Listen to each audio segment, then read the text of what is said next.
Alinitabasamu kwa namna ile ile aliyokuwa akinicheka zamani. Ndipo nilipoelewa kila kitu. Baada ya miaka 10 ya ndoa, nyumba tuliyoshiriki na binti tuliyempenda wote wawili, niliona mke wangu akivuka sakafu ya densi na kuchukua mkono wa mwanaume mwingine nikiwa nimekaa mezani. Nilijiambia kuwa ni mawazo yangu tu. Nilijaribu kuokoa ndoa yetu. Nilimpa kila nafasi ya kukiri, lakini hakuwahi kufanya hivyo. Nami nikawa aina ya mtu anayeweka kamera za siri, anayesubiri gari lililoegezeka usiku, anayeondoka kwenye ndoa na moyo uliovunjika. Hii si hadithi ya usaliti tu. Ni hadithi ya kile kinachotokea wakati mtu unayemtumaini zaidi polepole anageuka kuwa mgeni. Na jinsi katika nyakati za kimya, baada ya kila kitu kuharibiwa, unagundua unafanywa na nini hasa. Ninaitwa Baraka Kimaro. Nina miaka 39, nafanya kazi kama mshauri wa kompyuta. Si kazi yenye kung'aa sana, lakini inalipa bili na kidogo zaidi. Nimejenga maisha yangu kwa miaka, nimeweka saa nyingi, usiku bila usingizi, nikiwafuata wateja inapohitajika. Mke wangu Neema ana miaka 36. Ni mpambaji wa ndani.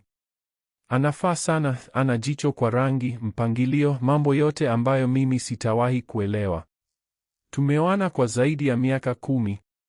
Tunayo nyumba katika eneo la nje ya mji yenye veranda kubwa. Na binti yetu Nuru ana miaka 9.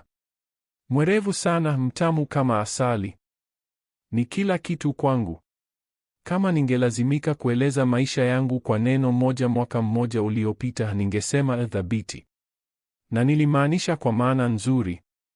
Nilipenda kurudi nyumbani kupitia njia ile ile, kuona taa zile zile za joto madirishani, kusikia kicheko cha Nuru kiking'aa ndani ya nyumba, harufu ya kile Neema alikuwa akiandaa jikoni. Haikuwa hadithi kubwa ya hadithi, lakini ilikuwa ya kweli. Ilikuwa nyumbani. Angalau ilikuwa. Si mtu kamili. Sijawahi kudai hivyo. Ninaweza kuwa mkali wakati nimekuwa na siku ngumu. Wakati mwingine nataka kimya wakati Neema angetaka kuzungumza. Ninahangaika kuhusu pesa hata kama tunaendelea vizuri. Tuna akiba, hakuna deni zaidi ya mkopo wa nyumba, magari mawili yanayostahili, kila kitu kinachomhitaji Nuru. Nimekuwa hivyo siku zote, mwenye wasiwasi. Baba yangu alisema, talea bora, jitayarishe kwa mabaya, na nimenibaki ndani. Kwa hiyo hapana, si kamili. Lakini sijaacha kujaribu. Siku zote nilifikiri ndoa ni suala la kujitolea. Kujitokeza kila siku hata inapokuwa ngumu. Ndivyo nilivyofanya. Au nilivyojaribu kufanya. Lakini miezi michache iliyopita kitu kilibadilika. Si ghafla, zaidi kama mteremko wa polepole. Mwanzoni zilikuwa vitu vidogo. Neema aliacha kuniuliza jinsi siku yangu ilivyokuwa. Alianza kuweka simu yake uso chini. Alinikataa nilipojaribu kumkumbatia. Nilifikiri alikuwa amechoka. Kazi ilikuwa imekuwa nzito kwake, wateja wapya, siku ndefu, tarehe za mwisho za miradi. Kwa hiyo sikushikilia. Niliacha. Nilijiambia kuwa itapita. Lakini haikupita. Alianza kuishi kana kwamba ananichukiza. Nikimwomba anunue kitu cha chakula cha jioni, alivuta pumzi kana kwamba nimemwomba ahamishe mlima. Nikimwambia kuwa siku za hivi karibuni hatukuwa tukitumia muda pamoja, alijibu basi, ni kosa la nani, kwa kicheko cha uchungu. Ilikuwa kana kwamba kila nilichofanya kilimkasirisha. Hata nilipojaribu kuwa mwenye fadhili, ilirudi kama alikuwa na silaha. Aliacha kucheka nami. Hapo awali tulikaa kitandani tukiambiwa utani wa upumbavu, kuzungumza juu ya siku, kupanga wikendi. Sasa hakuna. Kimya tu. Yeye amegeuka mgongoni akisogeza simu. Nilimuuliza anatazama nini na nikapata hakuna au hii picha tu. Nilimkosa. Hii iliniua. Alikuwa pale katika chumba kile kile, kitanda kile kile, lakini alionekana upande mwingine wa dunia. Nilianza kuogopa kurudi nyumbani. Si kwa sababu sikumpenda tena, bali kwa sababu sikuweza kuvumilia mvutano, namna alivyonitazama zaidi, kana kwamba sikuwepo. Kana kwamba nimekuwa fanicha iliyochakaa nyuma ya maisha yake. Na haikuwa baridi tu, ilikuwa pia hisia isiyo thabiti. Alinikemea kwa sababu ya vyombo, alipandisha macho angani nikijitolea kumsaidia. Nilianza kutembea juu ya mayai, nikijaribu kutosema kitu kibaya, nikijaribu kudumisha amani kwa ajili ya Nuru. Wakati mwingine Neema alipita siku nzima bila kunizungumzia zaidi ya sentensi moja au mbili. Lakini nikimwambia, ghafla tatizo lilikuwa mimi. Unajifikiria, alisema. Au mbaya zaidi, acha kufanya kila kitu kuwa suala la kibinafsi. Tuliacha kufanya vitu vidogo. Hakuna jioni nje. Hakuna jioni za michezo. Hakuna kahawa ya Jumapili kwenye veranda. Mimi bado nilijaribu. Nilimpendekeza twende kula nje na alisema amechoka sana. Nilipendekeza tutazame filamu pamoja na alitumia muda wote kwenye simu. Wakati fulani nilianza kwenda kulala kabla yake ili tu nisiwe pale peke yangu akiwa anasogeza na kunipuuza. Simba, mbwa wetu, alionekana kuhisi pia. Alianza kujikunja miguuni mwangu badala ya kwake. Wanyama wanajua. Wanajua siku zote. Ningependa kusema nilimkabili mara moja. Kwamba nilikaa naye na kudai majibu. Lakini sikufanya. Niliogopa. Si yeye, bali kile angeweza kusema. Kile nilichokuwa nikiogopa ndani kabisa. Sikutaka kusikia. Nilitaka kurekebisha mambo. Niliendelea kujirudia kuwa ni hatua tu. Kwamba atarudi. Kwamba labda mimi nimekuwa mbali pia na kwamba ni kipindi kigumu tu. Lakini sikuweza kutoa hisia hiyo ya kwamba nilikuwa nikipoteza yeye tayari. Na jambo baya zaidi, bado nilimpenda. Hata aliponifanya nihisi nionekane. Hata alipokuwa akiishi kana kwamba hawezi kuvumilia kuniona. Hata nilipompata katika uongo mdogo, kama kusema alikuwa dukani kubwa la bidhaa wakati mfuko ulikuwa wa duka la nguo za kisasa. Sikumshinikiza. Sikutaka kugombana. Niliendelea kutumaini kuwa kila kitu kitarudi kawaida. Lakini hakurudi. Na ndani kabisa nadhani nilikuwa najua siku zote kitu kilikuwa kimevunjika tayari. Niliendelea kujirudia kuwa ni kipindi kigumu tu. Nilijiambia hivyo mara kwa mara. Wanandoa wote hupitia juu na chini, sivyo? Maisha yanakusanya, mtu anajitenga kidogo na kisha anapata njia tena. Kwa hiyo nilifanya kile nilichofikiri ni sawa.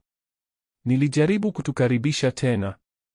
Nilipanga kwenye mgahawa mdogo wa chakula cha kienyeji ambao alipenda sana, ule wenye menyu zilizoandikwa kwa mkono na mishumaa mezani. Hatukuwa tukienda huko kwa miaka, lakini alisema siku zote kwamba pale alihisi tena kama tulivyokuwa wakati wa uchumba. Nilifika na maua, nilimfungulia mlango wa gari, hata nilivaa shati lile lililobanwa ambalo alipenda na ambalo mimi nilichukia. Aligusa pasta kidogo sana. Alipita jioni akitazama simu, akituma ujumbe kwa siri chini ya meza. Alisema ni mambo ya kazi. Tukirudi nyumbani, alinishukuru kana kwamba mimi ni mhudumu na akaenda chumbani peke yake. Nilipanga pia wikendi sisi wawili tu. Nuru angebaki kwa dada yangu. Nilipata nyumba ndogo karibu na ziwa, tulivu, iliyotengwa mbali na kila kitu. Alisema ana mambo mengi ya kufanya, hawezi kuondoka kazini. Kwamba wakati ni mbaya. Nilijaribu kuhamisha tarehe.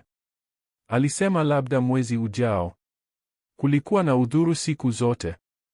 Kisha nilimwomba aende nami kwa mshauri wa akili. Si tiba ya wanandoa tu kukaa kwenye kikao changu.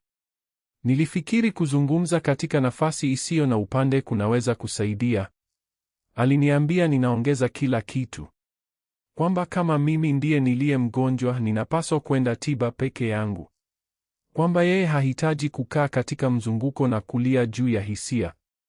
Ilionekana kana kwamba hata hakutaka kujaribu. Mwanzoni nilimpa faida ya shaka. Nilimuuliza zaidi ya mara moja kama kila kitu kiko sawa. Alinifuta kwa hii nimechoka tu, Baraka. Acha. Au hisi sasa, sawa. Nina mambo mengi kichwani. Si maneno pekee yaliyoniumiza, ilikuwa sauti. Kana kwamba wasiwasi wangu ni kero. Kisha zilifika nguo mpya. Hakuna cha kushangaza, mabadiliko madogo tu. Mashati ya kisasa zaidi, suruali za jeans zilizobanwa. Manukato mapya ambayo sikuwa nimewahi kunusa. Mwanzoni nilifikiri anajipendeza tu, na kama ni hivyo vizuri. Lakini nilipompongeza nikisema anaonekana vizuri, alifuta au alikasirika. Jioni moja alitoka nje kwa viatu vya juu ambavyo sikuwa nimeona kwa miaka. Alisema ana mkutano wa marehemu na mteja mpya. Hakuna jina, hakuna maelezo. Alianza tena kujipaka. Neema alikuwa akiweka kidogo siku zote, lakini hii ilikuwa tofauti. Lipstick, contouring, foundation yenye mwanga, vitu ambavyo hakuwa akijisumbua tena kutumia kwa ajili ya kutoka kwetu. Na siku zote kabla ya mikutano hii ya siri ya jioni, mara moja nilitania, mtu anataka kuvutia mteja mpya. Hakucheka. Alisema tu, usiwe wa ajabu. Kisha simu ilikuwa imekuwa kiendelezi cha mkono wake. Aligeuza mara niliyoingia chumbani. Neno siri limebadilishwa. Arifa zimenyamazishwa.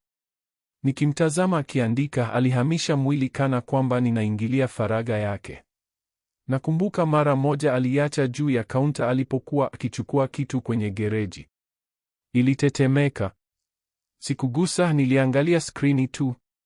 Alirudi ndani na kupasuka, kwa nini unanichunguza? Sikufanya hivyo. Kweli hapana.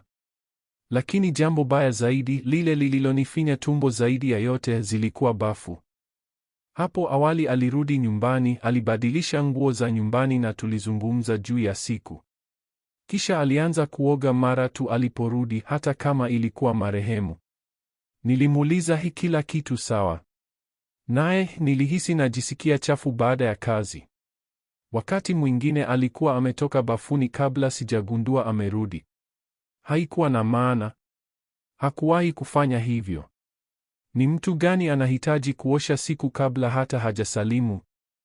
Nilifika mahali ambapo sikuwa naelewa tena kama mimi ndiye nilikuwa nikipoteza akili au kama yeye alikuwa stadi sana wa kusema uongo. Labda yote mawili. Sikutaka kuamini mabaya. Bado nilitaka kuona bora ndani yake. Nilijiambia kuwa mimi ni nyeti sana. Kwamba nina wasiwasi. Kwamba ninaakisi hofu zangu. Kwamba ninapaswa kumpa nafasi na kuacha kuwa mwenye shaka. Lakini usiku, nyumba ilipokuwa kimya na yeye akilala kando yangu amegeuka mgongoni, nilitazama dari na kujiuliza kama ninapoteza kitu dhahiri. Kama ananiteleza kati ya vidole vyangu. Kama niko kipofu kwa kitu ambacho wengine wote wanaona. Niliendelea kujirudia kuwa ninajifikiria. Lakini ukweli ulikuwa kuwa kitu hakikuwa kinarudi. Kabisa. Na nilipuuza hisia hiyo kwa muda mrefu sana. Sikuwahi kufikiria kuwa nitakuwa aina ya mtu anayechungulia kwa siri nyuma ya mke akijaribu kumpata katika kosa.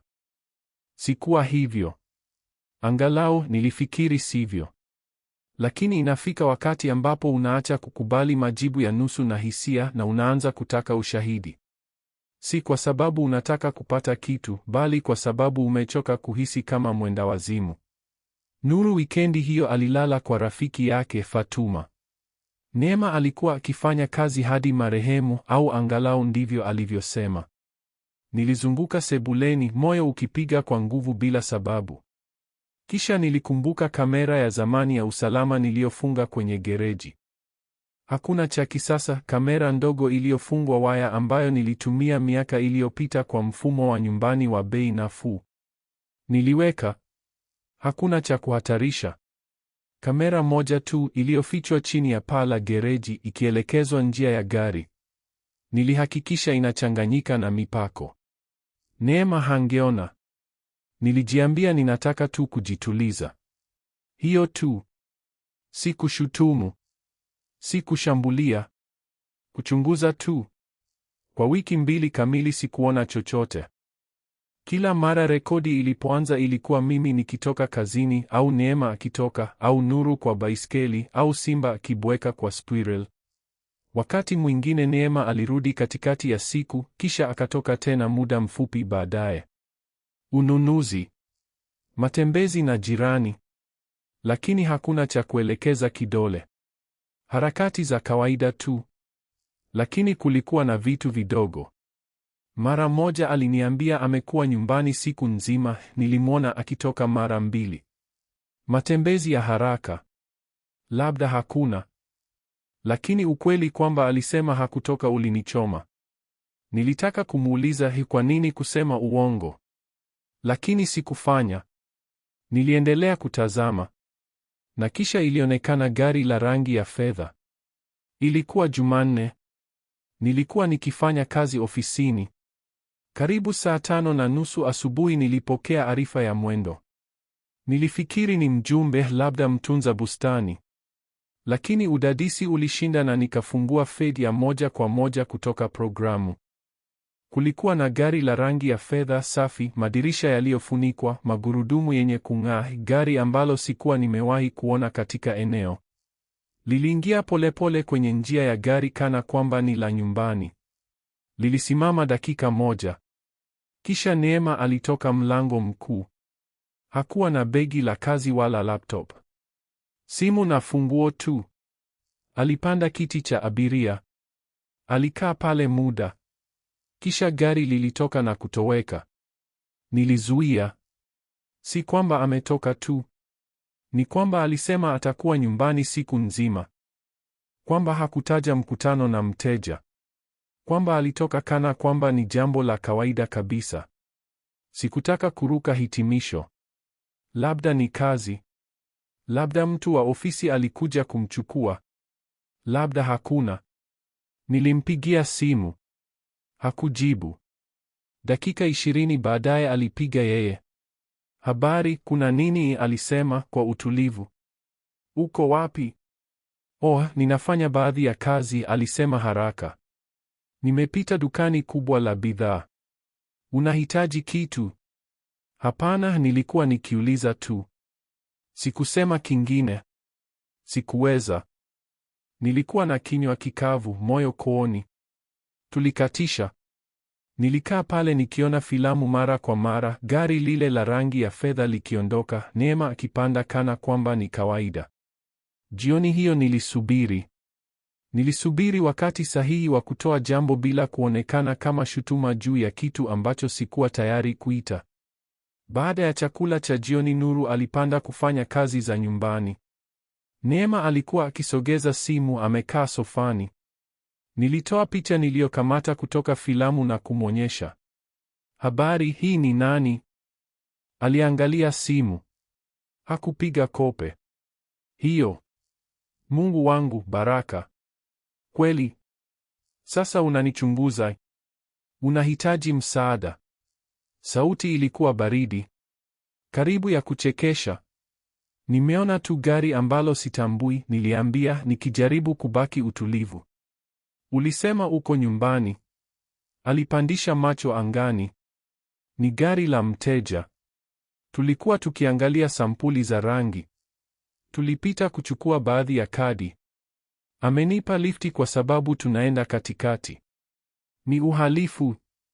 Sikujibu mara moja. Nilimtazama kweli. Hakuwa na wasiwasi. Hakuwa na mshtuko. Alikuwa kwenye ulinzi. Anayefuta.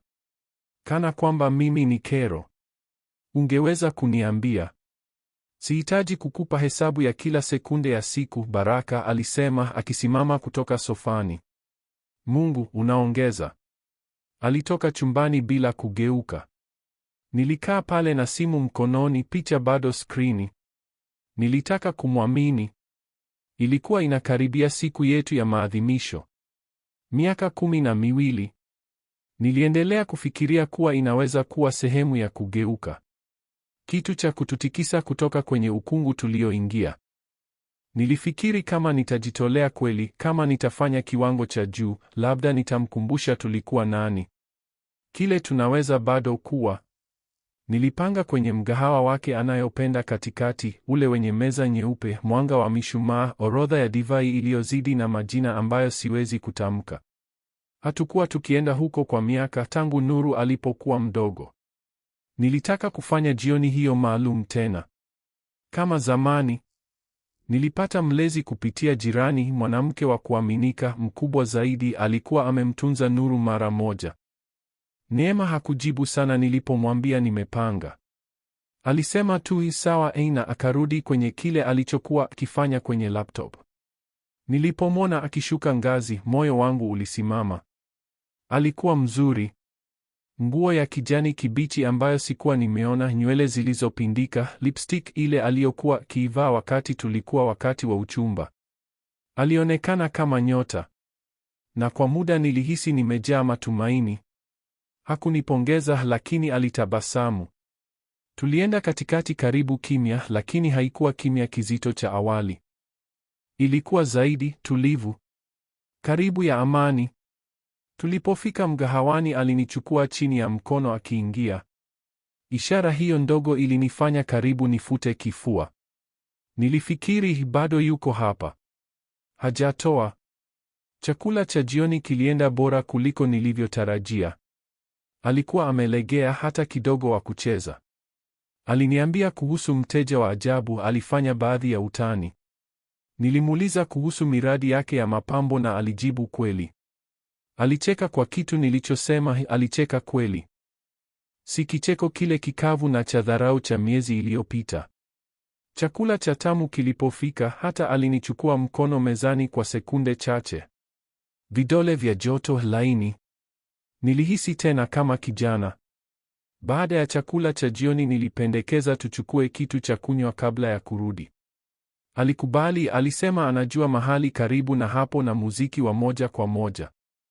Tulitembea vitalu vichache hadi lounge iliyofungwa ndani ya jengo la matofali, taa zilizopunguzwa, trio ya muziki kona, kaunta iliyoonekana kutoka filamu nyeusi na nyeupe. Ilikuwa kamili. Tulipata meza tulivu dhidi ya ukuta. Tuliagiza vinywaji viwili. Alikaa na miguu iliyovuka, akitabasamu kwa bendi, akipiga vidole kwenye ukingo wa glasi.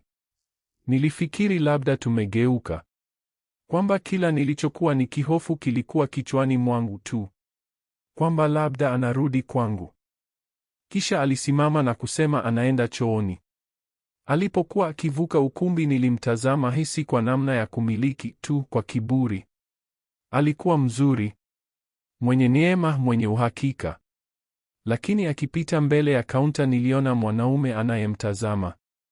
Mrefu. Nywele nyeusi. Ngozi yenye rangi ya jua. Taya yenye mraba. Suti ya sartorial.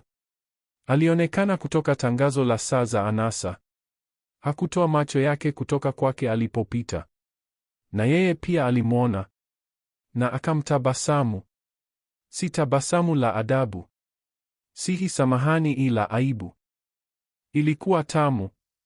Ya kawaida. Tabasamu unayotoa kwa mtu unayemjua. Unayetaka kumwona tena. Nilizuia. Tumbo langu lilijipinda wakati huo huo. Bendi ilipotea nyuma. Hewa ya ukumbi ikawa nzito. Alitoweka chooni na mwanaume alikaa pale akinywa kitu cheusi katika glasi ya chini, macho bado yameelekezwa kwake. Aliporudi nilisubiri. Alikaa kana kwamba hakuna kitu. Alinywa sorso, akapanga nguo, akajiegemeza mezani kwa utulivu. Nilimtazama machoni na kuuliza, unamjua yule mtu? Alipiga kope. Mtu gani? Yule kwenye kaunta. Yule uliyemtabasamu sasa hivi ukienda chooni. Alifanya pause inayoonekana kidogo, kisha alipandisha macho angani. Oh, acha. Usinifanye nicheke. Sikucheka. Kweli, Baraka. Unasoma mengi katika kila kitu. Nimetabasamu kwa mtu. Na kisha alirudi kwenye kinywaji chake. Hakuna udhuru. Hakuna maelezo. Alifuta jambo kana kwamba mimi ni mgeni mwenye wivu bila sababu. Nilijaribu kuacha. Niliweza kweli. Nilijiambia labda alikuwa mwenye adabu tu.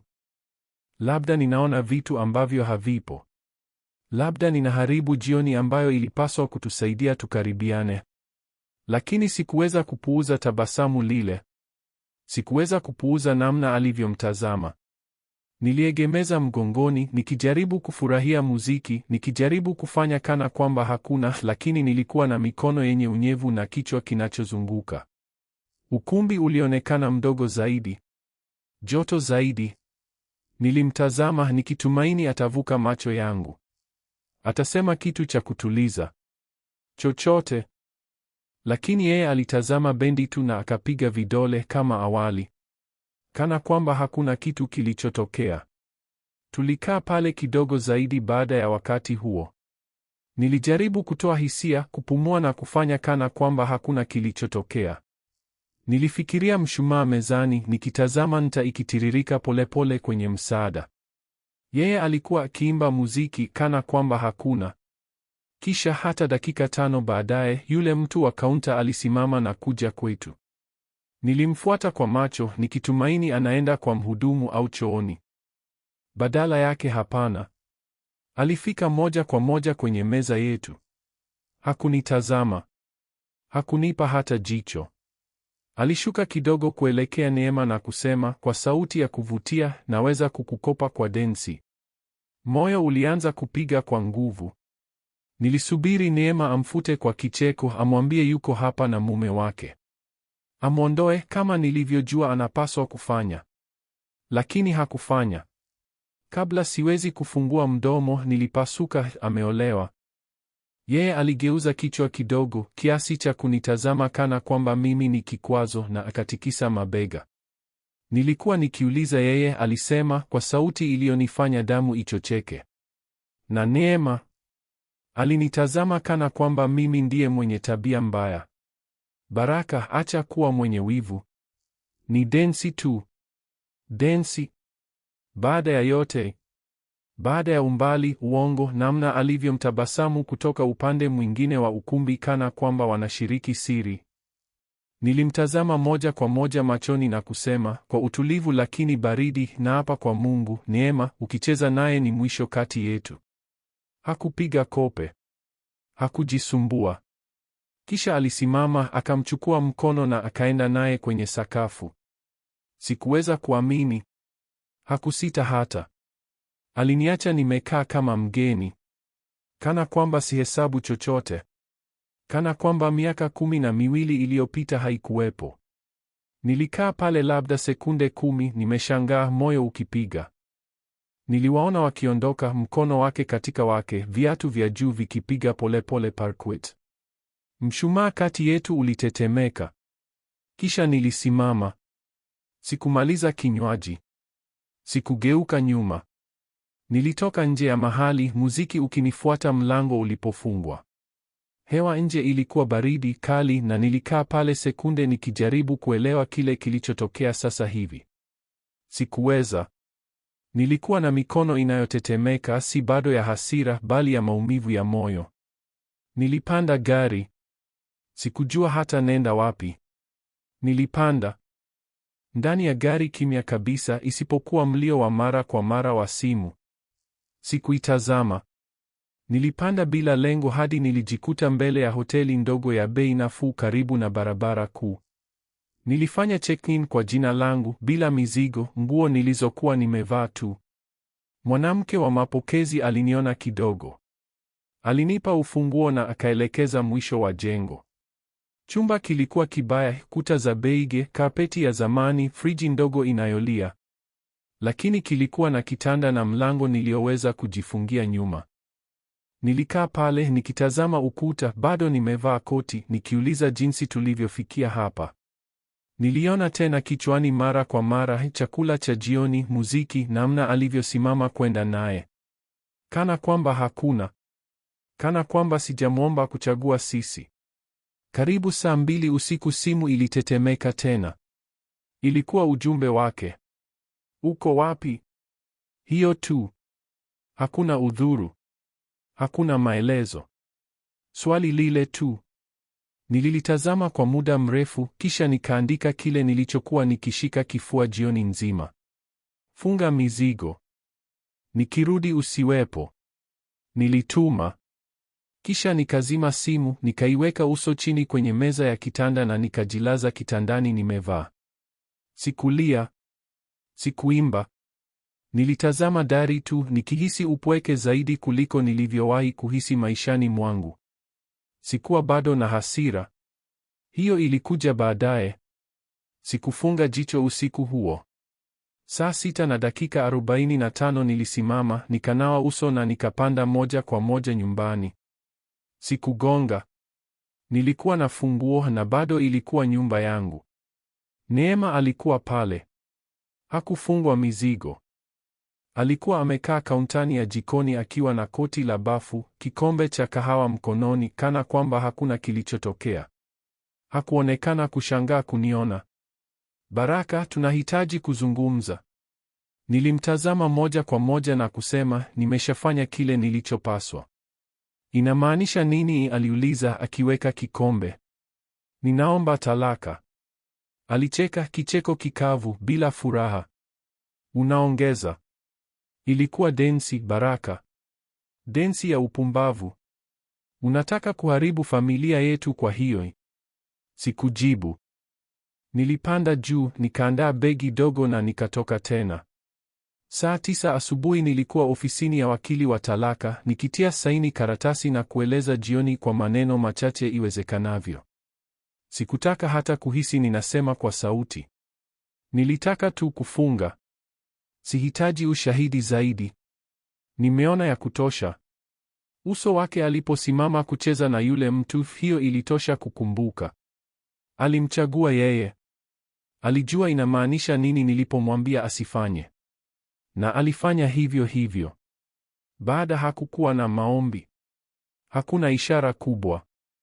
Hakuna udhuru. Aliniandikia mara moja, tunaweza angalau kuzungumza kabla hujafanya rasmi. Sikujibu. Mahakamani alijaribu kuchora hali tofauti. Alimwambia jaji kuwa mimi nimekuwa mbali kwa miezi. Kwamba nimejiondoa kihisia na kumfanya ahisi kama mwenye nyumba mwenzake. Kwamba sikumpongeza tena, sikuonyesha udhamini. Hata alisema alifikiri ninaweza kuwa na mwingine. Ilinichukua yote nisieche. Ujanja ulikuwa mkali. Alikuwa yeye aliyekuwa hayupo kwa miezi. Muda mrefu kabla ya jioni hiyo. Ilikuwa kana kwamba amehamia kiakili tayari tu hakuniambia. Alikuwa baridi. Anayefuta. Nusu ya mara alinitendea kama mwenzake anayemvumilia kwa shida. Alisema nilimfukuza. Hapana, alikuwa tu ameacha kujali juu yangu. Sikucheza chafu mahakamani. Sikuonyesha filamu za kamera. Sikuingia maelezo ya jioni ile kwenye lounge. Niliacha mawakili wafanye kazi yao. Nilisema ukweli tu nilipoulizwa na nikashika kila kitu rahisi. Sikutaka kumharibu. Nilitaka tu kuacha kuishi katika uongo. Nuru alichukua vibaya zaidi ya wote. Ni mtoto mwerevu na ingawa tulikuwa waangalifu alihisi. Tulikaa naye pamoja. Neema alizungumza karibu kila wakati, jambo ambalo lilionekana si sawa, lakini nilimwacha. Alitumia maneno kama kuchukua nafasi na kubaki familia kwa namna tofauti. Nuru hakulia mbele yetu. Alitikisa kichwa, alitazama chini na kusema sawa. Lakini baadaye, tulipokuwa mimi na yeye peke yetu nyumbani, aliniuliza, ni kwa sababu mama hakupendi tena? Karibu moyo wangu ulivunjika. Nilimwambia wakati mwingine watu huacha kuwa wenye fadhili kwa kila mmoja. Na inapotokea haisaidii mtu yeyote. Lakini hii haimaanishi hatukupendi. Hiyo haitabadilika kamwe. Sikuzungumza vibaya juu ya Neema. Mara moja. Niliweka nguvu kwa Nuru. Lakini watoto wanajua. Wanajua siku zote. Alikuwa ameona baridi. Alikuwa ameona kwamba hatukuwa tukizungumza karibu tena. Alijua kuwa kwa muda mrefu kitu hakikuwa sawa. Mahakama ilitupa uangalizi wa pamoja. Wiki moja ndiyo, wiki moja hapana. Ilikuwa na maana. Neema alichukua ghorofa dakika 10, mahali pa kisasa na parquet bandia na fanicha zote nyeupe. Nuru alisema inaonekana kama hoteli. Alikuwa mwenye fadhili. Mimi niliweka nyumba. Si kwa sababu niliomba, bali nadhani Neema hakuitaka. Kumbukumbu nyingi sana. Kawaida nyingi sana. Mimi nyingi sana labda. Sikujadili. Nuru alihitaji udhabiti. Alikuwa na chumba chake, nyumba ya mti bustanini, simba akilala miguuni mwa kitanda chake. Angalau hiyo haikubadilika. Neema alipita mara chache kuchukua vitu vyake. Alipakia upande wake wa kabati akiacha suti zangu zikiwa salama. Alichukua vitabu vingi, baadhi ya vyombo na picha zote za sisi za miaka ya kwanza. Hakusema mengi. Mimi sikuuliza chochote. Usiku wa kwanza baada ya hukumu ya mwisho nilikaa kwenye veranda na simba miguuni nikisikiliza upepo. Nyumba ilikuwa kimya, hii si kwa namna ya amani, bali kwa namna inayokukumbusha kuwa kitu kikubwa kimeisha sasa hivi. Sikuwa na hasira tena. Si bado. Nilikuwa mchovu tu. Mchovu wa kushika kila kitu ndani, mchovu wa kujaribu kushika kila kitu pamoja. Sikujua kile kitakachokuja baadaye. Wiki kadhaa zilipita baada ya kesi. Nilijaribu kurudi kawaida au angalau kitu kinachofanana. Nilijikita kazini. Nilimpeleka Nuru shuleni, nikamwandalia chakula cha mchana, nikatembeza simba kila asubuhi, nikasafisha mifereji, nikapanga gereji, vitu vyote ambavyo kwa kawaida vinajaza muda tu. Havikuonekana tena kama kawaida.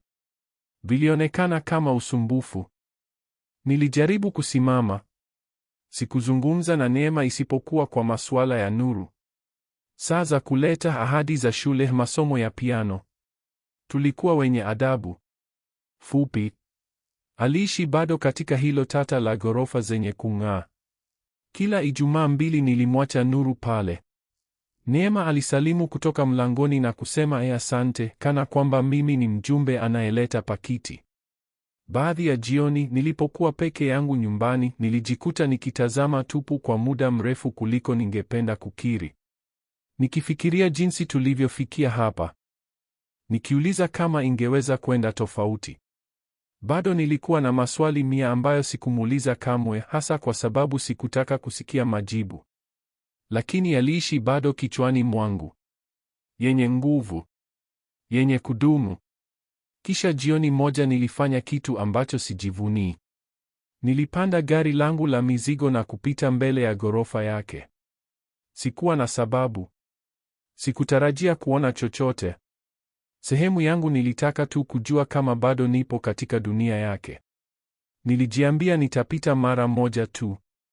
Angalia ya haraka. Ili tu kuona kama taa zimewashwa au baiskeli ya Nuru iko balkoni. Gari lake lilikuwa kwenye maegesho. Safu ya 3, mahali pale pale. Lakini karibu kabisa pale. Gari lile la rangi ya fedha. Chapa ile ile. Madirisha yale yale yaliyofunikwa. Magurudumu yale yale. Gari lile lile nililoliona kwenye njia yetu ya gari asubuhi ile aliponiambia alikuwa anafanya kazi. Ningepaswa kuendelea kuendesha. Nalijua. Nilihisi mjinga tu kwa kugeuka kwenye barabara ya kando nyuma ya ghorofa. Lakini niliegesha hivyo hivyo. Nikazima taa. Nikaliacha injini ipoe. Nilikuwa nimefichwa nyuma ya mstari wa ua, mbali ya kutosha kutoonekana. Nilikaa pale kama mjinga nikitazama mlango wa ghorofa, moyo ukipiga kwa nguvu, viganja vikiwa na jasho. Saa 11 na dakika 27 usiku mlango ulifunguka. Walitoka pamoja. Neema na yeye. Yeye alikuwa akicheka kwa kitu alichosema, mkono ukimgusa mgongo kana kwamba ni kawaida. Yeye alikuwa amevaa kwa Neema makeup, viatu vya juu, jeans zilizobanwa, koti la ngozi ambalo sikuwa nimeona. Aina ya sura aliyokuwa akiivaa wakati wa uchumba. Wakati bado alitaka kuvutia mimi. Walisimama karibu na magari.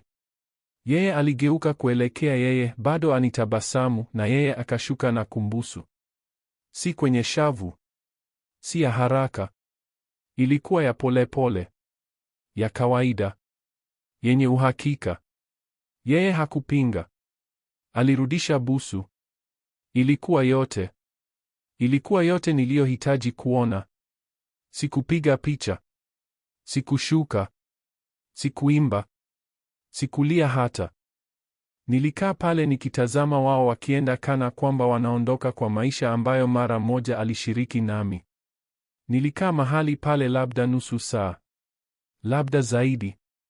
Nilipoteza hisia. Niliendelea kutazama nafasi tupu ambapo gari lake lilikuwa, nikijaribu kutuliza pumzi. Si kwamba bado nilifikiri hana hatia, ndani kabisa nilikuwa nimeacha kuamini hivyo kwa muda mrefu. Lakini kuiona kwa macho yangu ilikuwa tofauti. Ilibadilisha kila shaka kuwa uhakika. Uongo wote ule. Mara zote alizonifanya nihisi kama mwenda wazimu. Usiku wote nilikaa macho nikijiuliza kama ninapoteza akili. Na pale mbele yangu, sikuwa nimejifikiria. Hakuwa amechoka. Hakuwa amechanganyikiwa. Haikuwa Aidensi tu. Alikuwa ameondoka muda mrefu kabla ya karatasi za talaka. Nilitoka kwenye barabara ya kando polepole. Hakuna muziki. Hakuna kelele. Sauti ya matairi juu ya lami iliyopasuka na maumivu ya duli yaliyokuwa yakikua nyuma ya macho yangu. Sikumwambia mtu yeyote kile nilichokiona. Si rafiki yangu Juma, si dada yangu, hata si wakili wangu. Ingeweza kusaidia nini? Ndoa ilikuwa tayari imeisha. Hakuna cha kuokoa. Lakini kitu kilibadilika ndani yangu. Usiku huo kitu kiliweka. Kitu cha kimya. Aina ya kimya inayokuja baada ya dhoruba ndefu na yenye kelele. Hujisikia utulivu. Kimya tu kizito cha ajabu. Ufahamu kwamba kila ulichofikiria bado kinaweza kurekebishwa tayari ni vumbi. Busu lile, wakati ule kwenye maegesho, ulijibu kila swali nililokuwa nikivuta nyuma kwa miezi. Sihitaji maelezo tena. Ukweli nilikuwa najua tayari. Wiki iliyopita Neema alinitumia ujumbe. Mstari mmoja tu. Tunaweza kuonana. Sisi wawili tu. Nina kitu cha kukuambia. Nilifikiria kwa saa kadhaa kabla ya kujibu. Aina ya hasira inayokuweka macho usiku, inayofinya taya, inayokufanya utake kuvunja kitu. Aina unayoibeba ndani, si ile unayoipigania. Nilimwambia tunaweza kuonana. Hakuna michezo. Kuzungumza tu. Tulikutana kwenye bustani ndogo karibu na shule ya Nuru. Bustani ile ile tuliyompeleka akiwa mdogo sana, wakati maisha yalikuwa rahisi na tulifikiri tuna muda kwa kila kitu. Pale nilimsubiri. Alifika kwa wakati. Alionekana tofauti. Si sura tu, hakuna makeup, nywele zilizokusanywa kwenye mkia laini, macho yenye giza. Lakini pia mwendo ulikuwa umebadilika. Hakutembea tena kama mwenye kitu cha kuthibitisha. Alitembea kama mwenye majuto. Nilisimama alipokaribia. Hatukukumbatiana. Tulikaa kwenye benchi lile lile, sentimita chache mbali, mikono magotoni, macho chini. Alivuta pumzi ndefu kisha akazungumza. Lazima nikuambie kwa sauti, alisema. Nimekusaliti. Nimesema uongo. Nimekushawishi. Nimekufanya uhisi kama mwenda wazimu na ninasikitika sana. Sikujibu. Sikujua nini cha kusema. Ukweli ulikuwa kuwa nilikuwa najua tayari. Nilikuwa najua kwa muda mrefu. Lakini kumsikia akisema hatimaye, kunipa fundo la ajabu kooni. Si maumivu hasa. Uthibitisho tu. Aliendelea. Sijaacha kukupenda, alisema. Ninataka uamini. Lakini nilichukia kiasi gani kila kitu kilikuwa kimekuwa cha kawaida. Ilikuwa kana kwamba tunaendelea kwa inertia. Kisha mtu huyu alikuja na alinifanya nihisi tena ninatamaniwa. Kana kwamba bado nina sehemu yangu niliyosahau. Bado sikusema chochote. Nilikubali, alinong'ona. Sikufikiria nitapoteza kila kitu. Ndipo nilizungumza. Hukupoteza kila kitu, niliambia. Bado una nuru. Lakini umenipoteza mimi. Alitikisa kichwa polepole, kana kwamba amejirudia mara 100. Najua, alisema. Najua. Nilitaka tu kukuambia kwa sauti. Ulistahili. Tulikaa kimya kidogo. Neema alisimama kwanza. Sikuulizi chochote, alisema.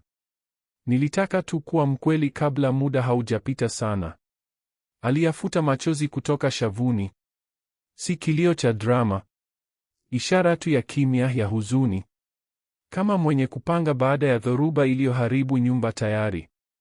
Asante kwa kuja, aliongeza kwa sauti laini. Nilitikisa kichwa. Aligeuka na kuondoka polepole kando ya njia zaidi ya swing kuelekea maegesho. Hakuna maombi.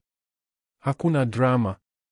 Kutoka kimya tu, aina ambayo haina haja ya kelele ili kuwa ya mwisho. Nilikaa kwenye benchi lile dakika 10 zaidi kabla ya kurudi nyumbani. Nuru alinigoja, amekaa miguu iliyovuka sakafuni ya sebuleni, akisoma kitabu na Simba amejikunja kando. Alinyanyua macho na kutabasamu nilipoingia. Habari baba, alisema. Rahisi. Joto. Yenye uhakika. Habari mpenzi, niliambia nikienda kwake na kumchanganya nywele. Una njaa? Kidogo. Nilienda jikoni, nikatoa wafle 2 zilizogandishwa na nikaziweka kwenye toaster. Zilipokuwa zikiwaka, niliegemeza kaunta na kutazama nje kuelekea bustani, miti inayoyumbayumba polepole, nyumba ya ndege ambayo mimi na Nuru tulijenga bado imening'inia kwa upande kwenye mwaloni karibu na uzio. Maungamo ya Neema hayakubadilisha chochote. Si kweli. Nilikuwa nikiishi katika ukweli kwa muda. Lakini kumsikia akisema maneno hayo, kunipa kitu ambacho sikutarajia. Kufunga. Si amani. Si msamaha. Lakini aina ya kimya. Sehemu ambapo hadithi inaacha kuzunguka. Na kwa sasa ilitosha. Shiriki maoni yako kwenye maoni. Je, kusema ukweli kwa kuchelewa bado kuna maana? Ikiwa umefurahia hadithi hii, jiandikishe kwenye kituo na utupe like.